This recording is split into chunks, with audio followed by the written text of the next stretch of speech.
เจ้าเอ๋ยเคยหูหรือบ่อนนี้มีผู้ใดหาหรือไทยห่วงหาโอ้เจ้าเอ๋ยงามประกายนภาขอ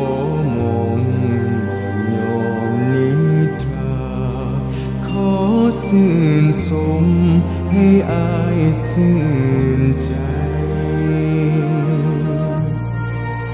ตัวอายย้านว่าจันทร์สิลาจากฟ้าไกลตัวอายย้านว่าใจสิขาดเมื่อต้องลา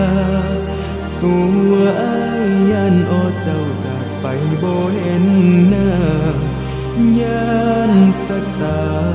สิมาพาเขา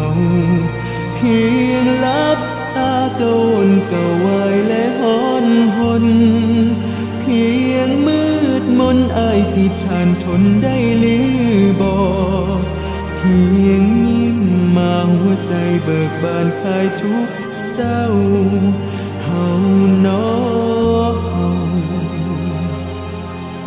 คันหนึ่งถึงโอ้เจ้าเอ๋ย